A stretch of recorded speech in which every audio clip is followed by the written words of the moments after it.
أما بعد فأعوذ بالله من الشيطان الرجيم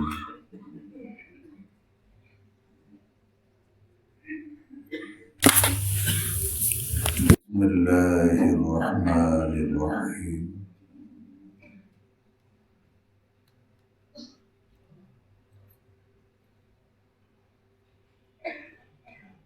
يا أيتها النفس المطمئنة ارجعي إلى ربك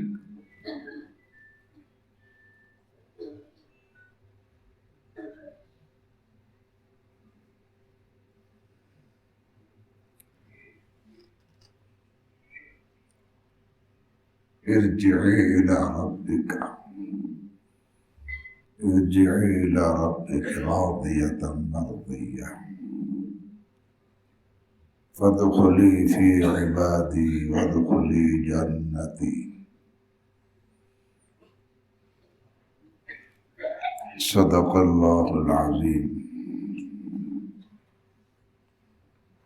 حضرت علماء کرام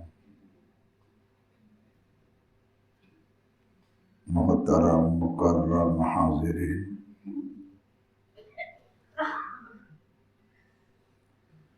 স্নেহের ছাত্র ভাইরা,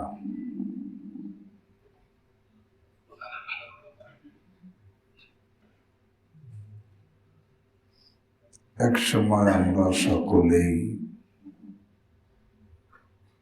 আল্লাহ রাব্বুল আলামিনের কাছে ফিরে যাব। সকলেই, যারা বয়স্ক তারাও যাব, যারা যুবক তারাও যাব, যারা এখন বাচ্চা তারাও একসময় কি সবাই যাবে। যে আলেম সেও যাবে, যে হাফেজ সেও যাবে, যে কারি সেও যাবে।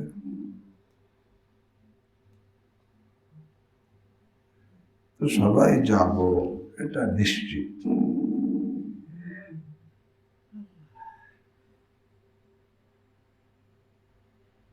তবে আল্লাহ রাব্বুল আলামিন পছন্দ করেন যে আমরা সকলে তার বন্ধু হয়ে যাই। যাব তো যেন কি হয়ে যায়, বন্ধু হয়ে যায়। এটা আল্লাহ পছন্দ করেন,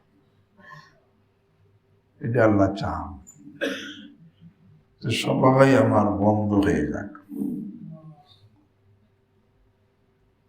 কেন চান? তার মহব্বতের কারণে। শুধু মহব্বত চান, মুখের চাওয়া না।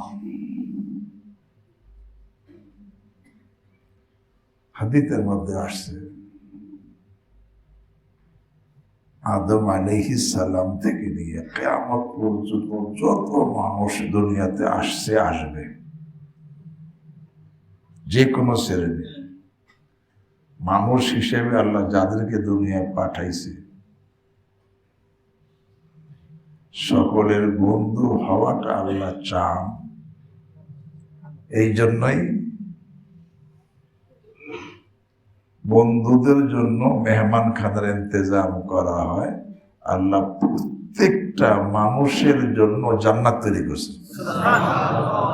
এমন একজন মানুষ দুনিয়াতে পাঠান নাই যার জন্য জান্নাত তৈরি করেন নাই।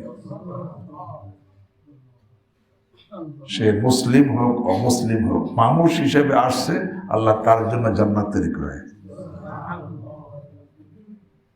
ইন্নাল্লাহা তাআলা জাআলা লিকুল্লি ইনসানিন মাসকানান ফিল জান্নাহ। প্রত্যেকের জন্য জান্নাতে বাড়ি তৈরি করা রাখা, এটা থেকে বুঝে আসে না যে আল্লাহ চান যে সকলে বন্ধু হয়ে সেই জান্নাতে আমরা যাই। আল্লাহ চান যে আমরা সকলে বন্ধু হয়ে জান্নাতে যাই।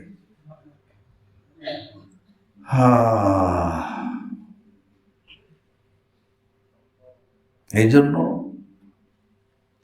আল্লাহদের সকলের বন্ধু হওয়া চান।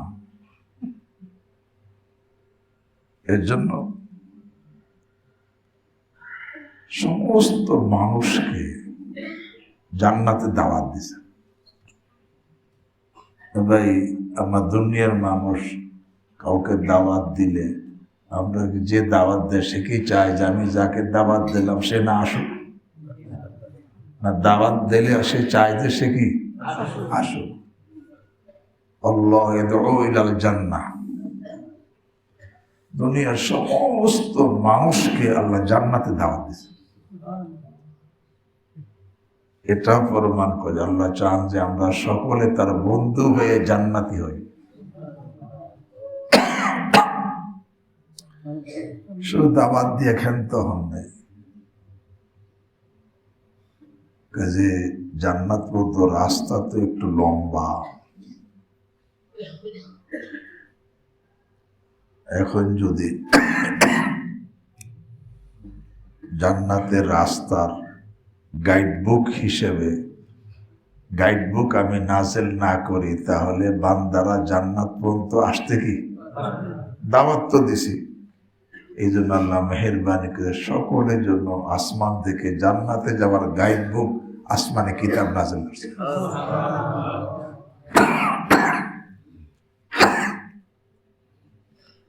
শুধু তাই না, গাইডবুক তো নাজেল করলাম, এখন এইটা দেখে রাস্তা চেনে কিনা, কোনো রাহাবর যদি না থাকে। এই জন্য যুগে যুগে আল্লাহ লক্ষ লক্ষ নবী পাঠাইছেন এই জান্নাতের রাহবার হিসেবে। এরা সবাই জান্নাতে নেওয়ার রাহবার। এই সব দ্বারা প্রমাণ হয় যে আল্লাহ আমরা সকলে তার বন্ধু হয়ে জান্নাতি হই, এইটা আল্লাহ চান।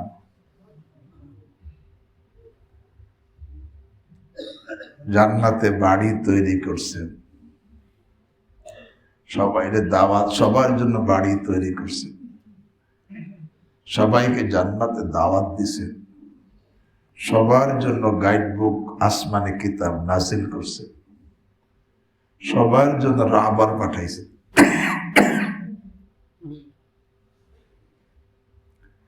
এরপরেও যদি কেহ না যায়, দায়ী কে? নিজেই দেয়। আরে নিজেই দেয়। হ্যাঁ, এরপরে অনেকে যাবে না। অনেকে আল্লাহ সকলের জন্য জান্নাতে বাড়ি তৈরি করছে, সকলের জন্য সকলকে দাওয়াত দিছে, সকলের জন্য আসমানি কিতাব, জান্নাতে যাওয়ার রাস্তা দেখানোর জন্য, জানানোর জন্য আসমানি কিতাব নাজিল করছে, সকলের জন্য রাহবার। রাহবার কি? পথ প্রদর্শক। কিসের পথ প্রদর্শক? আরে জান্নাতে যাওয়ার পথ প্রদর্শক। দুনিয়া তো আজকে আছে, কালকে নাই। আমাল হায়াতুদ দুনিয়া ইল্লা কালিল, সামান্য সময়। তারপরেও অনেকে যাবে না।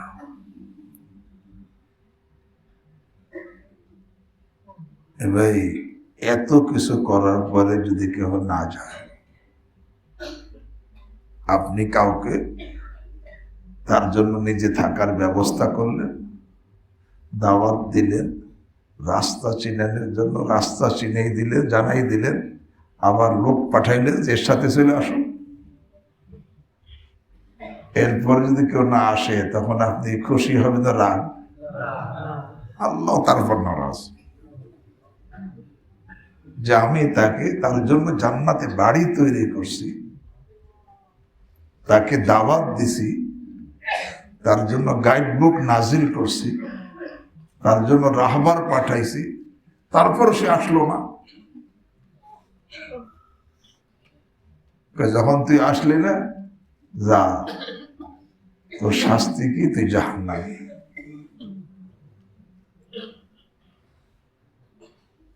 প্রত্যেকের জন্য জান্নাতে বাড়ি আছে, ইমানদার বেঈমান প্রত্যেকের আছে।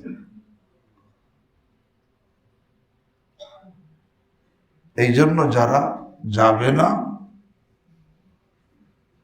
তারা, তাদের জন্য জান্নাতে, সকলের জন্য জাহান্নামে বাড়ি আছে। যদি না যায় সে যাবে কোথায়? বলে আমি জান্নাতে বাড়ি তৈরি করছি, সবাইকে দাওয়াত দিছি, সবার জন্য আসমানে কিতাব নাজিল করছি, সবার জন্য পথ প্রদর্শক রসুল নবী পাঠাইছি, এখন যদি কেউ না আসে সে কোথায় যাবে? এই জন্য আবার প্রত্যেকে তো জাহান্নামে বাড়ি তৈরি করছে, জায়গা তৈরি করছে। ইন্নাল্লাহ তাআলা জাআলা লিকুল্লি ইনসানিন মাসকানান ফিল জান্নাতি ওয়া মাসকানান ফিন নার।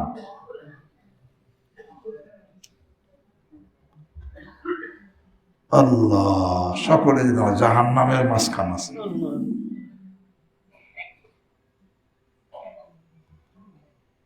এই জন্য যারা জাহান্নামী হয়ে যাবে তাদের বাড়িগুলো কি পড়ে থাকবে। তখন আল্লাহ যারা জান্নাতি হয়েছে তাদের বাড়ি তো তাদেরকে দিবেনি, এবং ওই যারা তাদের বাড়ির চাহিদা কোথায় চলে গেছে তাদের গুলোর মালিক বানাই দিবেন। ফাআম্মাল মুমিনুন ইয়াখুযুনা মানাজিলাহুম ওয়া ইয়ারিথুনা মানাজিলাল কুফফার। ঈমানদাররা নিজেদের ওই জান্নাতের বাড়ি তো তাদেরকে আল্লাহ দিবেনি, নিবে তারা। আর ওই যে যারা নাকি বেঈমান হয়ে কোথায় চলে গেছে তাদেরটাও এরা ওয়ারিস হয়ে যাবে। তো ভাই আল্লাহ তো চান যে আমার সবাই আমার বন্ধু হয়ে আসুক, জান্নাতি হোক।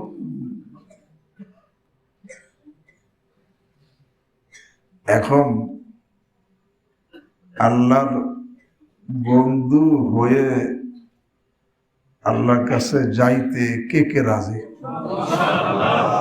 আল্লাহ আমাকে আপনাদের সকলকে তৌফিক দান।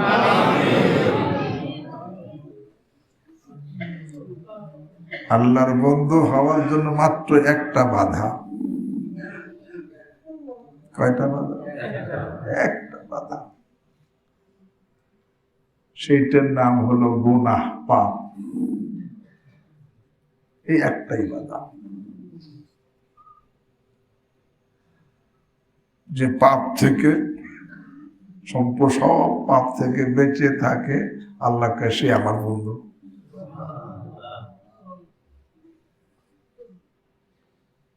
তো পাপ থেকে যে বেঁচে থাকে সেই মুত্তাকি, সেই আল্লাহর বন্ধু। তা আমি যে আল্লাহর বন্ধু হয়ে যেতে চাই, তাহলে আমার কি করতে হবে? ভাই পাপ থেকে বাঁচতে হবে, মুত্তাকি হইতে হবে। মুত্তাকি না হইলে আমি আল্লাহর বন্ধু হইতে কি? কারণ গুনাহ করা, গুনাহকে আরবিতে বলা হয় মাসিয়াত। এর অর্থ হলো অবাধ্য হওয়া। এবার যে গুনাহ করে মানে সে কার অবাধ্য? এবং অবাধ্য কি বন্ধু হয়? যে গুনাহ করে সে আল্লাহ অবাধ্য, সে আল্লাহর কি অবাধ্য, সে তো বন্ধু না। আর বন্ধু সে কি হয়? অবাধ্য। অবাধ্য সে বন্ধু। যে গুনাহের মধ্যে থাকে সে তো আল্লাহ অবাধ্য, সে বন্ধু না। তা আমি যদি গুনাহের মধ্যে থাকি তাহলে বুঝতে হবে আমি এখন আল্লাহর কি অবাধ্য। তবে আল্লাহ রাব্বুল আলামিন যেহেতু মেহেরবান, তাই তুই অবাধ্য হয়ে গেছিস, যে তুই বন্ধু হইতে চাস, তোর জন্য বন্ধু হওয়ার রাস্তা আমি খুলে দিলাম। বন্ধু হওয়ার জন্য দুইটা কাজ করা।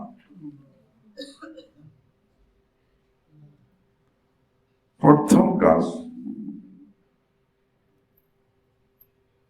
কারণ আমার গুনাহ তো সব জমা হয়েছে, যখন থেকে আমি বালেগ হয়েছি তখন থেকেই আমল নামায় সব জমা হয়েছে। নাবালেগ অবস্থায় গুনাহ করলে সেটা আমল নামায় কি হয় না, কিন্তু নাবালেগ অবস্থায় না করা, কারণ নাবালেগ অবস্থায় গুনাহ করলে যদিও আমল নামায় জমা হয় না, কিন্তু গুনাহের অভ্যাস হয়ে যায়, পরে সে বালেগ হওয়ার পরে অভ্যাসের কারণে গুনাহ করতে থাকে। এই জন্য নাবালেগ অবস্থায়ও মিথ্যা বলতে হয় না, নাবালেগ অবস্থায়ও গালি দিতে হয় না, নাবালেগ অবস্থায় মোবাইলের মধ্যে খারাপ ছবি দেখতে হয় না, নাবালেগ অবস্থায়ও এরকম ভাবে পিতা মাতার অবাধ্য হইতে হয় না। কেন বলে এই সময় তো গুনাহ হয় না, গুনাহ তো হয় না, কিন্তু বারবার করলে কি হয়ে যায়, অভ্যাস হয়ে যায়। যখন গুনাহের অভ্যাস হয়ে যায়, তুমি বালেগ হওয়ার পরে ওই অভ্যাস এমন জিনিস মানুষকে দাস বানাই ফেলায়। মানুষ কিসের দাস? অভ্যাসের দাস। অভ্যাস মানুষকে গোলাম বানাই ফেলায়। এই জন্য নাবালেগ অবস্থায় যদিও গুনাহ আমল নামায় জমা হয় না, কিন্তু অভ্যাস তো হয়ে যায়। তো শয়তান তো দূরদর্শী, পারদর্শী, গুনাহ করানোর ব্যাপারে পারদর্শী, আবার গুনাহ করানোর ব্যাপারে দূরদর্শী। ও কয় যে এখন তো গুনাহ হবে না, তো করাবো কেন? বলেন করার ওই জন্য অভ্যাস করে দেব। নাবালেগ অবস্থায় করাই যখন অভ্যাস হয়ে যাবে, তখন বালেগ হওয়ার পর সে ওই গুনাহ অভ্যাস করতেই থাকবে, তখন তো গুনাহ হবে। কথা বোঝেন নাই? তো আল্লাহর বন্ধু হওয়ার জন্য দুইটা কাজ। এক নম্বর, বালেগ হওয়ার পর থেকে এই মুহূর্ত পর্যন্ত যত গুনাহ করছি এর থেকে খালেস তাওবা, হিসাব টানতে হবে। কোন সময় থেকে? আরে বালেগ যখন থেকে বালেগ হয়েছি তখন থেকে। আমি আগে গুনাহ রয়েছে সেটা ঠিক করলাম না, এখন থেকে আমি গুনাহতে বাইসে রইলাম। আমি কিন্তু আল্লাহর ওলির দপ্তরে নাম উঠবে না। কেন? গুনাহ রয়ে গেছে। আপনি বাউজু থাকতে চান, তো বাউজু থাকতে হইলে ওযু ভাঙ্গার যে কারণ, তার থেকে কি থাকতে হয়? বেঁচে থাকতে হয়। ওযু ভাঙ্গার কারণ যেগুলো, তার থেকে বেঁচে থাকলে সে বাউজু থাকতে পারে। তবে আগে যে ওযু ভাঙ্গে রয়েছে, এখনো আগে কি করতে হবে? ওযু করতে হবে। তারপরে ওযু ভাঙ্গার কারণ থেকে বিরত থাকলে সে বাউজু থাকতে পারে। যে লোকটার গুনাহ হয়ে গেছে, মুত্তাকি থাকতে চায়, তাহলে আগে যে গুনাহ হয়ে গেছে তার থেকে তওবা করতে হবে, এরপরে গুনাহ থেকে বেঁচে থাকতে হবে। তখন সে মুত্তাকি হবে, তখন সে আল্লাহর ওলি হবে। তো হিসাব কখন থেকে শুরু হবে? ভাই বালেগ হবে। যখন থেকে বালেগ হয়েছি, আমার তো সব মনে নাই, কিন্তু আমার মনে না থাকলে কি হবে? আল্লাহরও তো মনে আছে, ফেরেশতারও মনে আছে, আমল নামাও লেখা আছে। এই জন্য যখন তওবা করতে হয়, জানা অজানা সব গুনাহ, আমার এখন কি নাই? জানা নাই। তো প্রথম কাজ হলো আল্লাহর বন্ধু হওয়ার জন্য যে আমি বালেগ হওয়ার পর থেকে নিয়ে কি কি গুনাহ হয়েছে, এর থেকে খালেস তাওবা। প্রত্যেকটা তওবার নিয়ম ভিন্ন ভিন্ন আছে।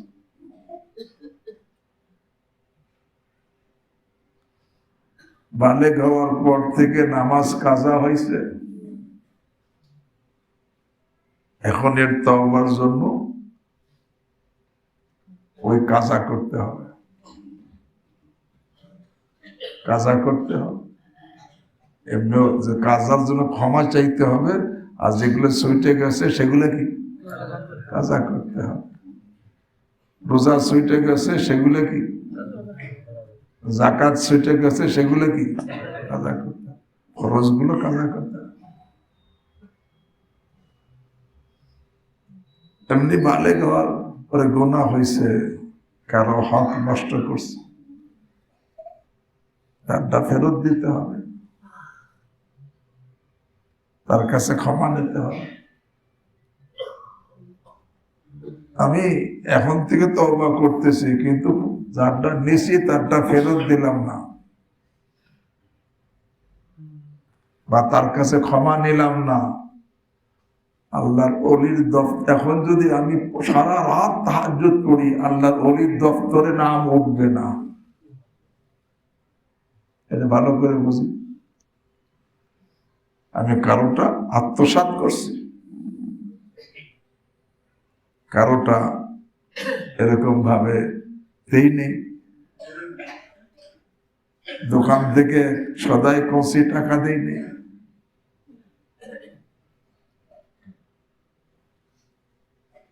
কারোর থেকে ধার আনছি ফেরত দেয়নি, বোনের অংশ তাকে দেই নেই, আমি দখল করে আসি। এখন যে তওবা করতে হয়, তাহলে তারটা তাকে ফেরত দিতে হবে আর ক্ষমাও নিতে হবে।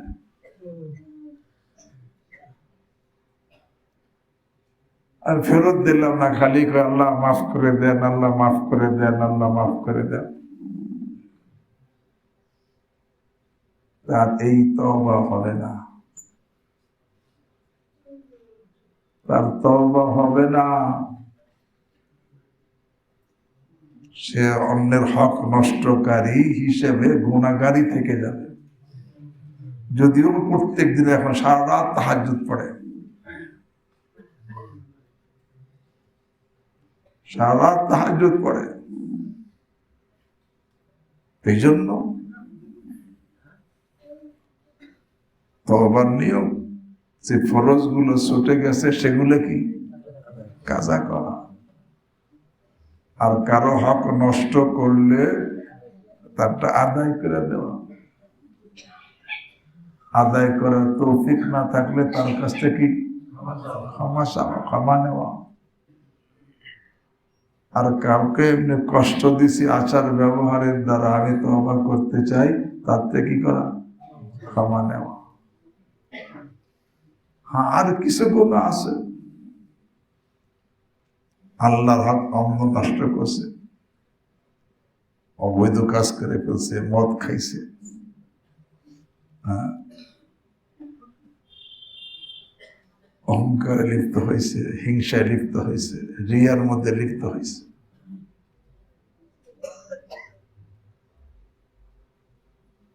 এগুলোর জন্য এখন থেকে যদি সব পরিহার করে অতীতের জন্য অনুতপ্ত হয়ে এখন ক্ষমা চায়, তাহলে এগুলো ক্ষমা হয়ে যায়। এগুলোর জন্য কোনো কাজা নাই, এগুলোর জন্য কোনো লেনদেন নাই। মদ খাইছে, জেনা করে ফেলছে, অহংকারে লিপ্ত হয়েছে, হিংসা এরকম রিয়ার মধ্যে লিপ্ত হয়েছে, গর্ব ফখরে লিপ্ত হয়েছে, উজবে লিপ্ত হয়েছে, একে হক কল্লা বলে। এই হক কল্লা নষ্ট করে গুনাহগার হয়েছে। এখানে তওবা করতে চাইলে এখন এই গুনাহ বর্জন করে অতীতে যদি অনুতপ্ত হয়, ভবিষ্যতে না করার প্রতিজ্ঞা করে, তার তওবা হয়ে যায়। কিন্তু যে ফরজগুলো ছুটে গেছে সেইগুলোর তওবার জন্য তওবার অংশ কি কাজাও করতে, আর কারো হক নিয়ে আত্মসাৎ করছি, তার তওবার অংশ কি ফেরত দিতে, ফেরত দেওয়া। কাউরে কষ্ট দিছি, তার এই তওবার অংশ কি ক্ষমা চেয়ে নেওয়া। আমি কারো গীবত করছি, যার গীবত করছি সে শুনে ফেলছে, তখন সে তো কষ্ট পাইছে, আর কষ্ট পাইলেই তখন সে বান্দার হক নষ্ট করা হয়ে গেছে। তখন তার তওবা, এখন শুধু আল্লাহর কাছে ক্ষমা চাইলে হবে না, আমি যার গীবত করছি তার কাছেও কি চাইতে হবে? ক্ষমা চাইতে হবে। হ্যাঁ, এমনি গীবত করছি কেউ শোনে নাই, অর্থাৎ যার গীবত করছি সে শোনে নাই, শুধু আল্লাহ জানে, আর আমি যার সামনে করছি সে জানে। যার গীবত করছি সে যদি না শোনে তাহলে এটা বান্দার হকের অন্তর্ভুক্ত হয় না, তখন আল্লাহর হকের অন্তর্ভুক্ত থাকে। এই মুহূর্তে শুধু আল্লাহর কাছে ক্ষমা চাইলে কি হবে? এখানে একটা কথা সবাই খেয়াল করে শুনি। এমনি গীবত শোনা তো, গীবত করাও হারাম, শোনাও হারাম। আমি কারো গীবত করলাম এটাও হারাম, আর কেউ গীবত করতেছে আমি শুনলাম, শোনাটাও কি হারাম। আমার দাদা পীর মহিউসুন্নাহ শাহ আবরারুল হক সাহেব রহমতুল্লাহ আলাইহি বলতেন, তুমি তোমার শায়েখের মজলিসে বসা। শায়েখ বিভিন্ন দিনই কথা বলতেছে, এমন সময় শায়েখের মজলিসে গীবত শুরু হয়ে গেছে। দাদাজি বলতেন, জলদি মজলিস থেকে ভাগো, শায়েখের মজলিস হলে সেখান থেকে ভাগো। হযরত বলতেন উদাহরণ দিয়া, যত সময় দিনী মজলিস দিনী কথা হয়েছে তখন তো রহমতের বৃষ্টি নাজেল হয়েছিল, সেখানে ছিল ঠিক আছে, কিন্তু যখন গীবত শুরু হয়েছে তখন মনে করো বড় বড় শিল পড়া শুরু হয়েছে, ওখানে থাকলে তোমার মাথা চোরমার হয়ে যাবে, তো জলদি নিজের মাথা নিয়ে ভাগো। বোঝেন নাই কথা? তো গীবত শোনাও তো না যায়,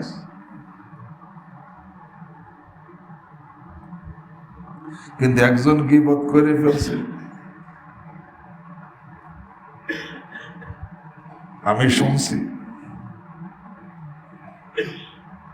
এখন যদি আমি শোনার পরে যার গীবত করে তারে কইলাম যে তোমারে অমুকেই কইছে, তা আগে তো এক গুণ শুনে গীবত শুনে এক গুণা করছি, এখন অন্য তার কাছে পৌঁছে আর এক গুণাগার হইলাম। কেন? যে সে আমার সামনে গীবত করছিল, যার ব্যাপারে গীবত করছে সে কি শোনে নাই, তখন তো এক গুণা হয়েছে।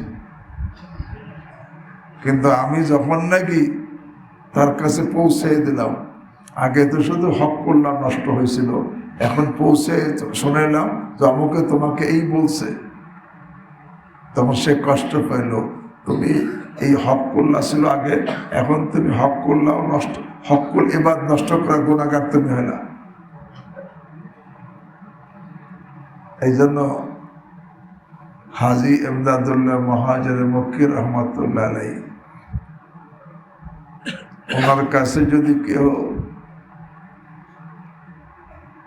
বলতো আইসা যে অমুকে আপনার ব্যাপারে এই বলছে, কোন দোষের কথা, তখন হাজী সাহেব রহমতুল্লাহ বলতেন, সে তো দূরে থেকে সুই নিক্ষেপ করছিল, যে সুই আমার পর্যন্ত পৌঁছছিল না, কিন্তু তুমি সেই সুই আইনে আমার শরীরের মধ্যে বিদায় দিলা। তুমি উপকার করলা না ক্ষতি করলা? আমাদের এই অভ্যাস আছে না? ইন্না লিল্লাহ ইন্না লিল্লাহ। তা বলতেছিলাম খালেস তাওবা, বালেগ হওয়ার পর থেকে নিয়ে খালেস তাওবা করতে হবে।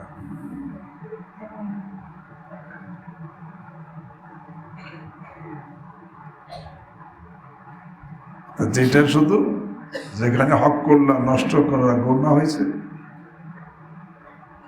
এবং তার কাজা নাই, সেখানে খালি অনুতপ্ত গুনাহ বর্জন করে অতীতের জন্য অনুতপ্ত হয়ে বর্জন, মানে গুনাহ বর্জন করে অনুতপ্ত হয়ে তওবা করলে, সামনে না করা প্রতিজ্ঞা করলে কি হবে?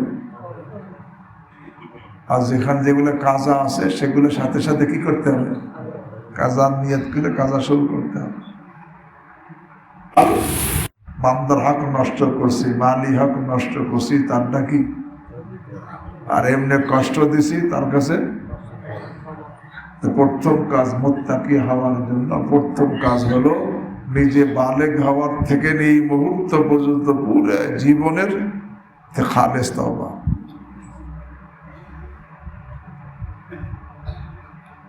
খালেস তওবা হয়ে গেল, এখন থেকে সমস্ত গুনাহ থেকে বেঁচে থাকা।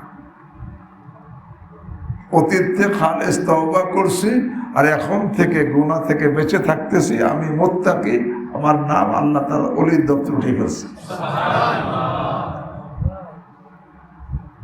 এখন থেকে সমস্ত গুনাহ থেকে বেঁচে থাকা। এই রমজান মাস আল্লাহ ওলি হওয়ার মাস। কিভাবে?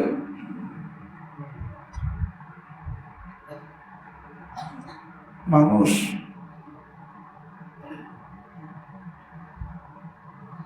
আল্লাহ, আমরা যে গুনাহ করি এই গুনাহ করার কারণ চার জিনিসে আমাদের গুনাহের উপরে উদ্বুদ্ধ করে। কয় জিনিস? এক নম্বর নফস।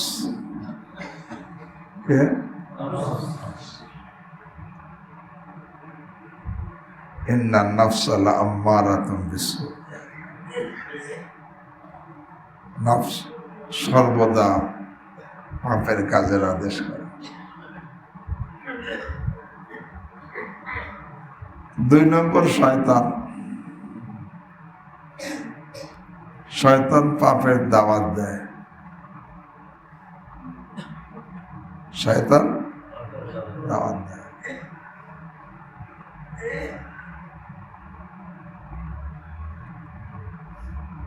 শয়তান কিয়ামতের দিন বলবে মানুষকে, গুনাহগারদেরকে, ইন্নাল্লাহা ওয়া'দাকুম ওয়া'দাল হক ওয়া ওয়া'adtukum ফাআখলাফতুকুম ওয়া মা কানা লি আলাইকুম মিন সুলতান ইল্লা আন দাআউতুকুম। আরে আমি তোদেরকে পাপের দাওয়াত দিছি। শয়তান নফস পাপের আদেশ করে, শয়তান পাপের কি দাওয়াত দেয়। তিন নম্বর অসৎ বন্ধু। অসৎ বন্ধু পাপের মধ্যে টেনে নিয়ে যায়। দাওয়াত দিয়ে ক্ষান্ত হয় না, কি করে? এই জন্য অসৎ বন্ধু সবচেয়ে বেশি মারাত্মক। এই জন্য বাংলায় বলে অসৎ সঙ্গ সর্বনাশ। ফার্সিতে বলছে ইয়া রেবাদ বত্তর বুয়াদ আজমা রেবাদ বাহরে জাতে পাকে আল্লাহুস সামাদ। ইয়া রেবাদ আরাত তোরা সুয়ে জাহিম ইয়া রে নেকো গিরতা ইয়া বিনাইম। কাজে খারাপ বন্ধু, অসৎ বন্ধু বিষাক্ত সাপের চাইতে খারাপ। আল্লাহুস সামাদ, পাক জাতের কসম। কেন? ইয়া রেবাদ আরাত তোরা সুয়ে জাহিম। খারাপ সাথী তোমাকে জাহান্নামের দিকে নিয়ে যাবে। অসৎ বন্ধু যে তোমাকে পাপের দিকে ডাকে, পাপের কথা বলে, পাপের কথা শোনায়, পাপের দিকে ইশারা ইঙ্গিত করে, পাপের জন্য ফুসলায়, সে কি বন্ধু? অসৎ বন্ধু। যে পাপের দিকে ডাকে, পাপের ইশারা করে, পাপের জন্য ফুসলায়, পাপের দিকে হ্যাঁ হ্যাঁ টেনে নিয়ে যায়, সে তোমার আসল বন্ধু না। যদিও সে তোমাকে মিষ্টি খাওয়ায়, রসগোল্লা খাওয়ায়, ছানা খাওয়ায়, ডিম খাওয়ায়, কিন্তু ডাকে কোন দিকে? আর সে তো বড় ডাকায়। তোমার এই ডিম দিয়া, রসগোল্লা দিয়া তোমার চরিত্র নষ্ট করার জন্য ডাকতেছে। একটা ডিম কয় টাকার দাম, আর চরিত্র কতখানি দাম?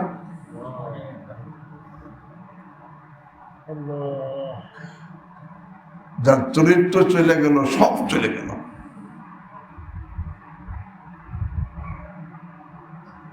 অর্থ চলে গেল, কিছুই গেল না। স্বাস্থ্য নষ্ট হইলো, কিছু গেল। আর চরিত্রে গেলে সবই গেল। তোমাদের একটা ডিম খাওয়াইয়া, একটা মিষ্টি খাওয়াইয়া, চকলেট খাওয়াইয়া পাপের দিকে ডাকতেছে, সে তো তোমার চরম শত্রু। তোমার সবচাইতে দামি সম্পদ চরিত্র, সে গুনাহ করে, সে নষ্ট করবে। তুই অসৎ বন্ধু, এই পাপের দিকে ডেকে নিয়ে যায়।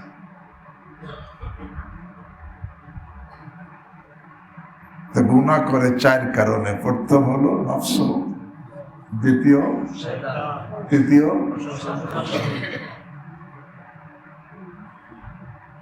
চতুর্থ নিজের বদ অভ্যাস।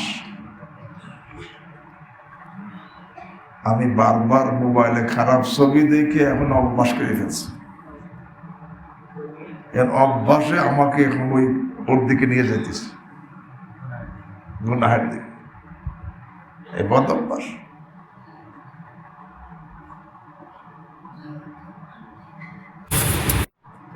তো নফস খালি হুকুম দেয়, কিন্তু কোরআনের ক্ষমতা।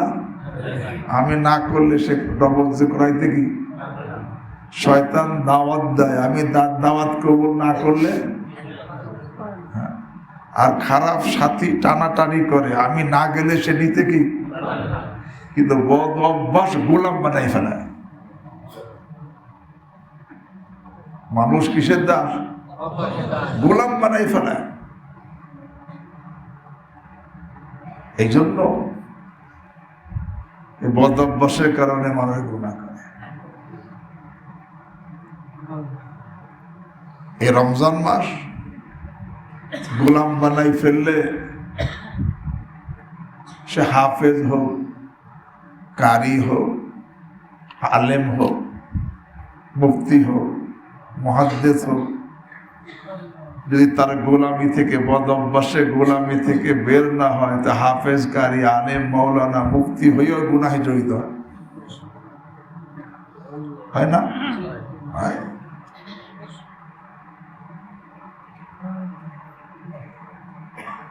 সে পড়ছে, পড়া শুধু কিতাবে পড়ে, পড়ায়, কিতাবে থাকে, কিন্তু আমল হয় না, কারণ বদ অভ্যাস তাকে ওই দিকে নিয়ে যায়।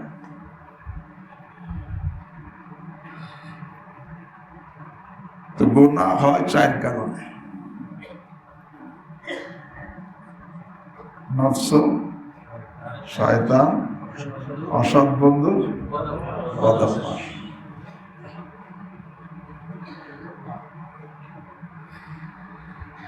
গুনাহ থেকে বাঁচতে হলে এই চারটার সাথে মোকাবেলা। এই চারটা কিন্তু এবার যেই আমাকে গুনাহ করাইয়া অকল্পনীয় জান্নাত থেকে বঞ্চিত করে জাহান্নামী বানাবে, সে কি আমার বন্ধু না শত্রু? চরম শত্রু। নফস শত্রু। ইন্না আদা আদুবিকা আল্লাযী বাইনা জামবাইক। শয়তান, ইন্না শাইতান লাকুম আদুউম মুবিন। অসৎ বন্ধু চরম শত্রু, বদ অভ্যাস শত্রু। এই জন্য বুদ্ধিমানরা কি বলে? শত্রুকে চিহ্নিত করো এবং সতর্ক থাকো। শত্রুকে চিহ্নিত করো, আর তাহলে তুমি বাঁচতে পারবা। আল্লাহ, এই 4 কারণে গুনাহ হয়। আমি যে গুনাহ থেকে বেঁচে থাকতে চাই, তাহলে এই 4টা কিন্তু আমার গুনাহের মধ্যে লাগানোর জন্য সবসময় চেষ্টায় থাকে। তবে এই নফস ও শয়তান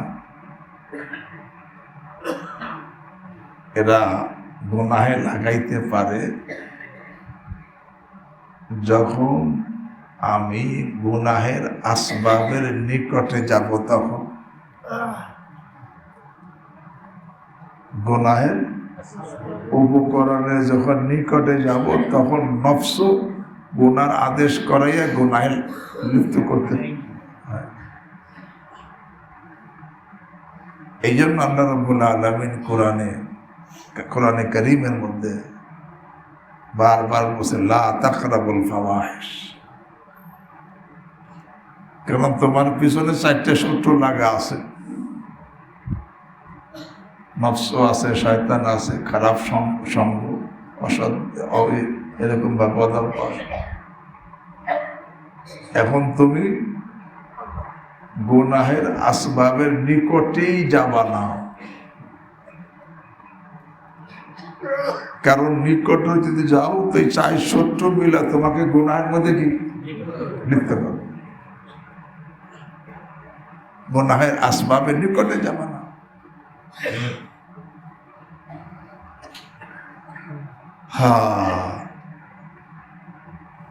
আর একটা যে তুমি আসবাবের নিকটে যাও নাই, গুনাহের আসবাব তোমার কাছে চলে আসে, তাহলে সেখানে বসে থাকবা না, সেখান থেকে কি করো? ফাফিরু ইলাল্লাহ, ফাফিরু মিন মাসিয়াতিল্লাহ ইলা তাআতিল্লাহ। এই জন্য গুনাহ থেকে এই 4 শত্রু আমার আছে।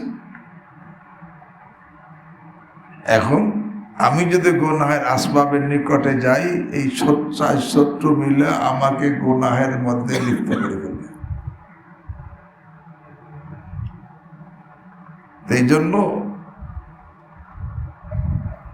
আমার কর্তব্য সবসময় যে গুনাহের আসবাব থেকে কি থাকবো, দূরে থাকবো। আর যদি গুনাহের আসবাব আমার নিকটে চলে আসে, সেখান থেকে ভেগে যাও। আল্লাহ আরহামুর রাহিমিন তিনি চান যে আমি তার বন্ধু হই। তো বন্ধু হওয়া সহজ করার জন্য এই রমজান রোজা ফরজ করছে। এই রমজান মাসে আল্লাহর বন্ধু হওয়া কি সহজ?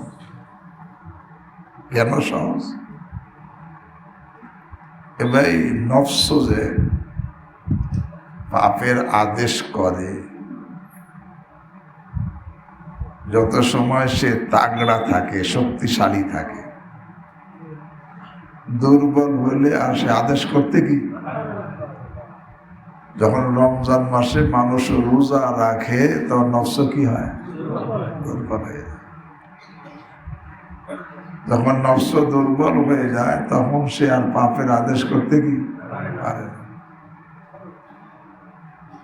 তাহলে 4 শত্রুর 1 শত্রু দুর্বল হয়ে গেছে রমজানে রোজা রাখার কারণে, তাই না?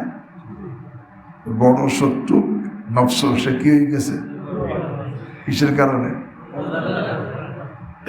দ্বিতীয়, রমজান মাস শুরু হওয়ার সাথে সাথে শয়তানকে বন্দী করে দেওয়া হয়। সুফিদাতে শায়াতিন অমারাদাতুল জিন, শয়তান এবং নাফরমান জিন যেগুলো, তাদেরকে বন্দী করে দেওয়া হয়। সুতরাং যখন শয়তান বন্দী, সে আর পাপের দাওয়াত দিতে কি। 2 শত্রু, যে বড় 2 শত্রু, 1 নম্বর, 2 নম্বর নফস দুর্বল হয়ে গেছে, শয়তান কি।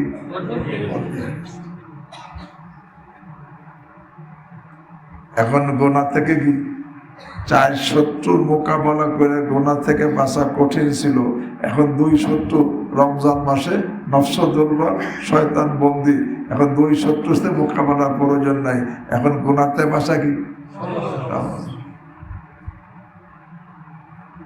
3 নম্বর, খারাপ সঙ্গ, অসৎ বন্ধু। যদি একেবারে অসৎ বন্ধু, একেবারে খবিসের দরজায় না হয়, তারও তো ওই রোজা রাখে সে, তারও নফস দুর্বল হয়ে গেছে, তার জন্য শয়তান বন্ধু এই বন্দী হয়ে গেছে। এখন রমজান মাসে অসৎ বন্ধুর পক্ষ থেকে যে গুনাহের প্রতি সে ডাকে, এটাও কম হয়ে যায়। কারণ অসৎ বন্ধু তো তারও, সে রোজা রাখে, তার নফস দুর্বল, তার শয়তান কি বন্দী, এই জন্য তার মধ্যে অসৎ কাজের প্রবণতা কি হয়েছে, কমে গেছে। এই অসৎ বন্ধু রমজান মাসে কম হয়ে যায়। তাই সুতরাং রমজান মাসে গুনাতে বাঁচা কি। হ্যাঁ, বলে তারপরে আজকেই আসার আগে একজনে ফোন করছে যে রমজান চলতেছে, এখন আমি গুনাহ থেকে বাঁচতে পারতেছি না, তারাবির নামাজ পড়াই কিন্তু গুনাহের মধ্যে জড়িত। আজকে বলতেছে কেন, বলে নফস তো দুর্বল, শয়তান বন্দী, খারাপ সঙ্গ অনেকটা দুর্বল হয়ে গেছে, কিন্তু গুনাহ করে কেন, বদ অভ্যাসের। বদ অভ্যাস বলে নফস দুর্বল হইল, শয়তান বন্দী হইল, খারাপ সঙ্গ কম হইল, কিন্তু বদ অভ্যাস এবার রমজানের কারণে বদ অভ্যাস কন্ট্রোল হয় না। কেন হয় না এটাও বলি।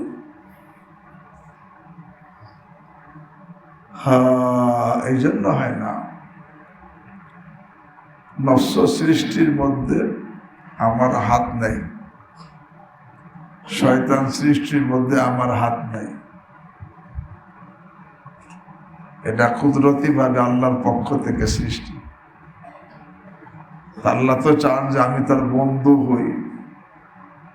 সব কুদরত ভাবে যে দুই শত্রু সৃষ্টি করা হয়েছে, এই রমজানের খাতিরে এই দুইটাকে আমি কন্ট্রোল করলাম, যাতে তোর জন্য আমার ওলি হওয়া কি হয়ে যায়।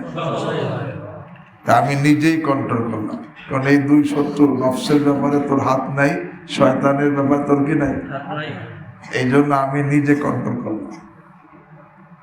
খারাপ সঙ্গ কম হয়ে গেল, কিন্তু এই বদ অভ্যাসের ব্যাপার তোমার হাত আছে।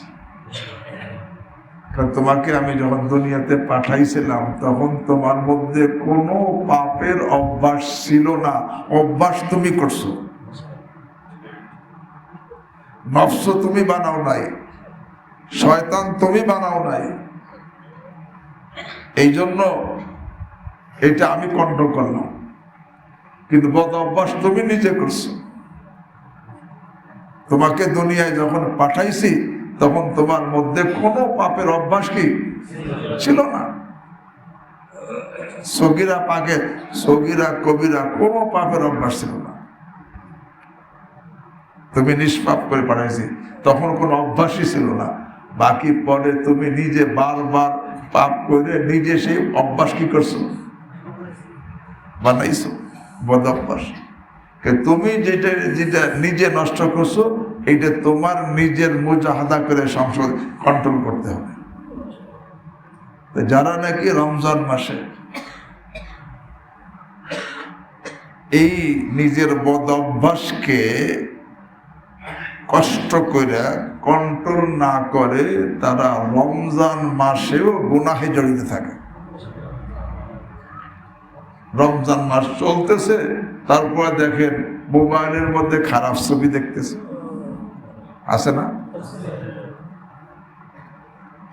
রমজান মাস চলতেছে, অবৈধ কাজ করতেছে।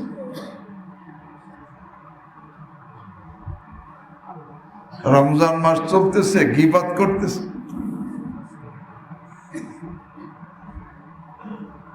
গীবত করতেছে, অথচ গীবত করা মানে নিজের মুর্দা মৃত্যু ভাইয়ের গোশত খাওয়া। আল্লাহ কোরআনে বলছেন। ভাই, আপনাদের কাছে প্রশ্ন, রোজা থাইকা একটা হালাল গোশত, মুরগির জবা হালাল তরিকায় জব করা হয়েছে, বা গরু হালাল তরিকায় জব করা হয়েছে, হালাল গোশত, রোজা থাইকে হালাল গোশত খাইছে, রোজা থাকবে?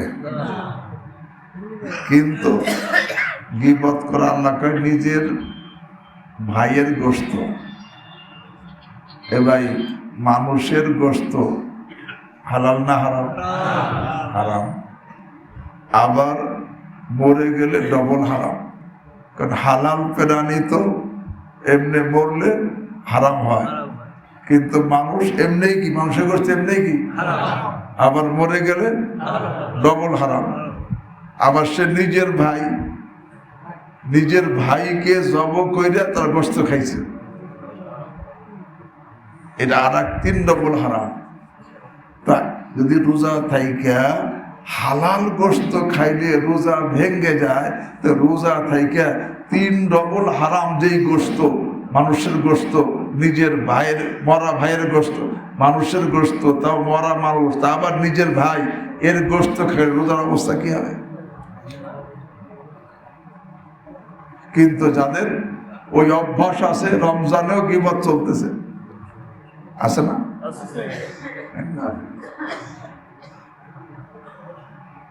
অভ্যাস, এটা নিজে হিম্মত করে বন্ধ করতে হবে। এটা আল্লাহ কয় যে আমি লানুসলিহা মা আফসাদতা, তুমি যেটা নষ্ট করছো সেটা আমি ঠিক করে দেব না, ঠিক তোমার করতে হবে। চোখের গুনাহ তুমি অভ্যাস করছো, গীবতের অভ্যাস তুমি করছো, গালি দেওয়ার অভ্যাস তুমি করছো, মিথ্যা বলার অভ্যাস তুমি করছো।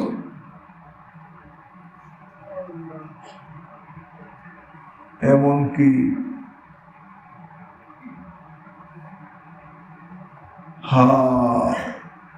যে আমল করো সাধু শুধু মানুষকে দেখানোর জন্য করো, এই দেখানোর জন্য, নামের জন্য করা, এটা রিয়া। এটা কি? তুমি বারবার শুধু দেখানে, আল্লাহকে সন্তুষ্ট করার নিয়ত করো নাই, খালি দেখানের নিয়তে, নামের নিয়তে, প্রশংসা পাওয়ার নিয়তে করছো।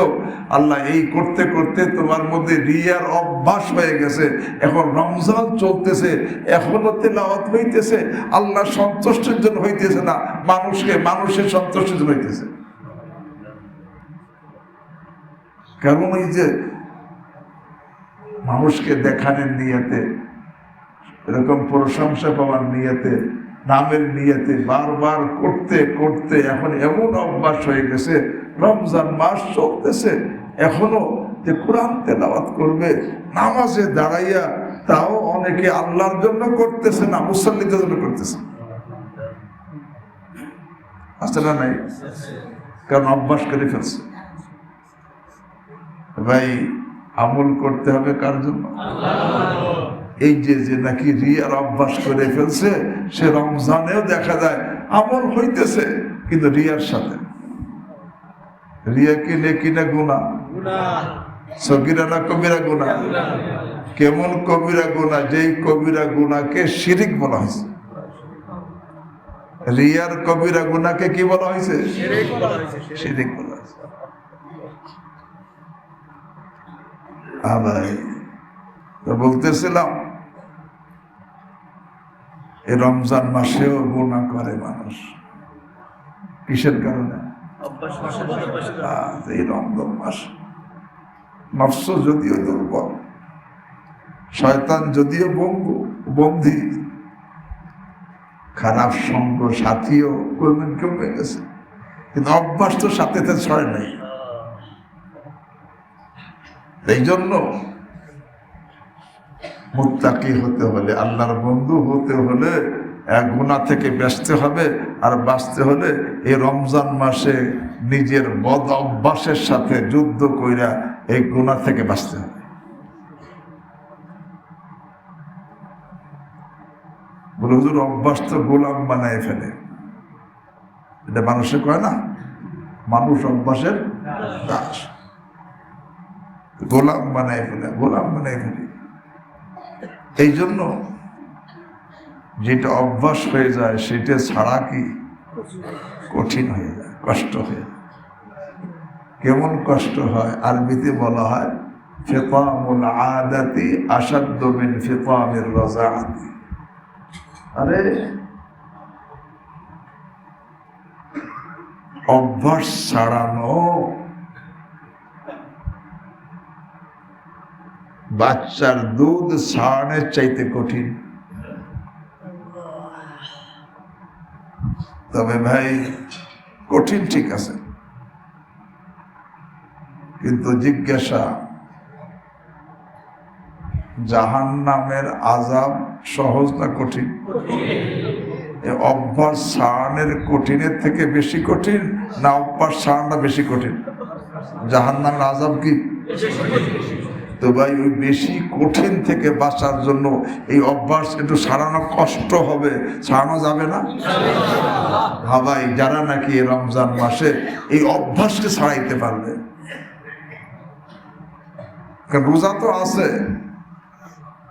যার, হ্যাঁ, নফস দুর্বল, শয়তান বন্দী, হ্যাঁ, এখন যদি অভ্যাসটাকে সে কন্ট্রোল করতে পারে সে মুত্তাকির হয়ে যাবে, আল্লাহর বন্ধু হয়ে যাবে। যখন আল্লাহর বন্ধু হয়ে যাবে তখন কি হবে? আল্লাহ নিজে সেই আয়াত পড়ছিলাম, আল্লাহ ডাক দিয়ে বলেন ইয়া আইয়াতুহান নাফসুল মুতমাইন্নাহ। যখন আল্লাহর বন্ধু হয়ে যায় তখন নফসে মুতমাইন্না হয়ে যায়। নফসে মুতমাইন্না কাকে বলে?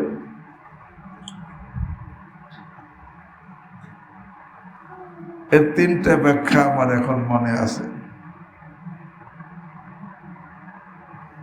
তিনটা ব্যাখ্যার দুইটা ব্যাখ্যা বুখারী শরীফের হাসিয়ার মধ্যে লেখা, আর একটা ব্যাখ্যা বুখারী শরীফের মধ্যে অর্থাৎ কিতাবের মধ্যে লেখা। এক নম্বর ব্যাখ্যা, নফসে মুতমাইন্না কাকে বলে? হিয়াল মুসাদ্দিকাতু বিস-সাওয়াব।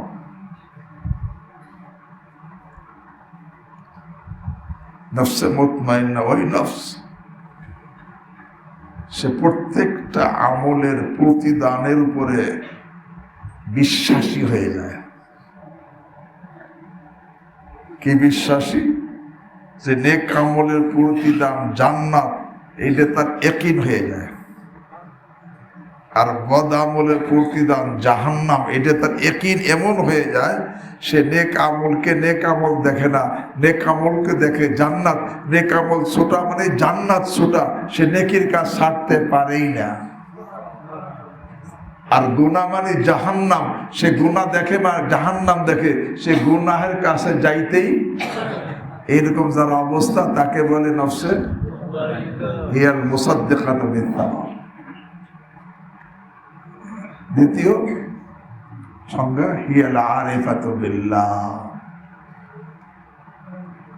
যখন নফসে মুতমাইন্না হয় তখন সে আল্লাহকে চিনে ফেলে, আরেফ বিল্লাহ হয়ে যায়।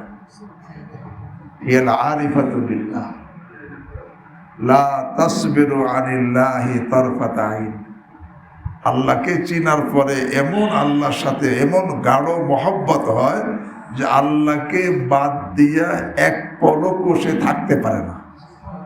মানে আল্লাহকে ভুলে এক পলকও থাকতে কি এক পলকও লা তাসবিরু আনিল্লাহি তারফাত আইন। হিয়াল আরিফাতু বিল্লাহ লা তাসবিরু আনিল্লাহি তারফাত আইন।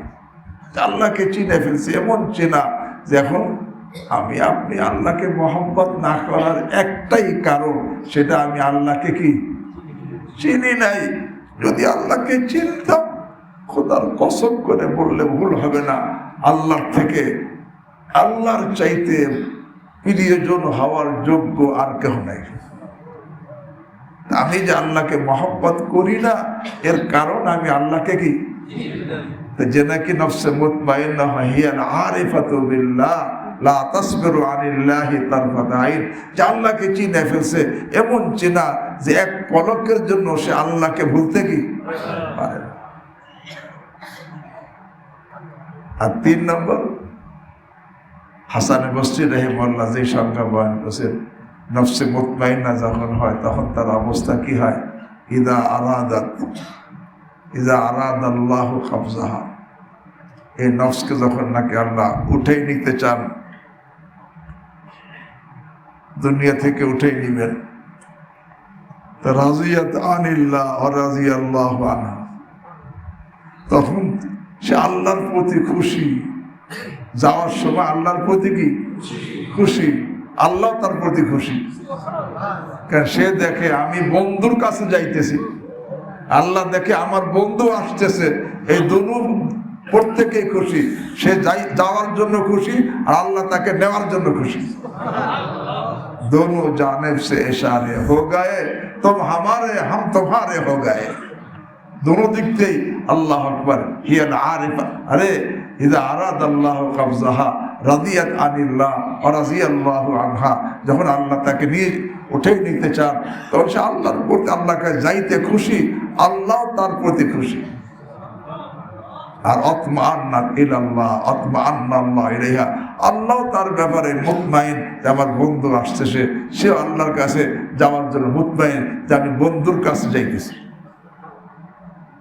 তো ভাই যে বন্ধু হবে তাকে আল্লাহ বলেন ইয়া আইয়াতুহান নাফসুল মুতমাইন্নাহ, হে নফসে মুতমাইন্নাহ, ইরজিই ইলা রাব্বিকি রাদিয়াতাম মারদিয়াহ, তুমি তোমার রবের কাছে ফিরে আসো। এতদিন কোথায় কোথায় ওই জান্নাতে বের হইয়া কোথায় কোথায় পাঠাইছিলাম, সেই আলমে আরওয়া, সেই দুনিয়া, সেই বরজাক, সেই হাসর, সেই মিজান, পুলসিরাত সব পার হইয়া এখন ফিরে আসো। ইয়া আইয়াতুহান নাফসুল মুতমাইন্নাহ ইরজিই ইলা রাব্বিকি রাদিয়াতাম মারদিয়াহ। এরপর আল্লাহ কি বলেন, ফাদখুলি ফি ইবাদি, আরে তুই আমার বান্দাদের মধ্যে তুই প্রবেশ কর, ওয়াদখুলি জান্নাতি, আর আমার জান্নাতে প্রবেশ কর। তো ভাই আল্লাহর বন্ধু হয়ে যাইতে কে কে রাজি? আল্লাহ আমাকে আপনাদের সকলকে তৌফিক দান করেন। এখন থেকে এই অতীত থেকে খালেস তওবা করে বাকি জীবন এই সমস্ত গুনাহ থেকে বেঁচে থেকে আল্লাহ আমাকে আপনাদের সকলকে মুত্তাকি অর্থাৎ তার বন্ধু হওয়ার তৌফিক দান করেন। আল্লাহ আমাদের রমজানের হক, রমজানকে আল্লাহ রোজাকে ফরজি করছেন তার বন্ধু বানানোর জন্য। আল্লাহ আমাকে আপনাদের সকলকে আল্লাহর পরিপূর্ণ বন্ধু হওয়ার তৌফিক দান করেন। আরে তাকওয়ার আউলিয়া সিদ্দিকিনদের আখেরি সারহাত পর্যন্ত আল্লাহ আমাদেরকে পৌঁছিয়ে দেন। সুবহানাল্লাহি ওয়া বিহামদিহি, সুবহানাকাল্লাহুম্মা ওয়া বিহামদিক, আশহাদু আল লা ইলাহা ইল্লা আনতা, আস্তাগফিরুকা ওয়া আতুবু ইলাইক। সবাই 50 এ নামাজ পড়াবেন ইনশাআল্লাহ।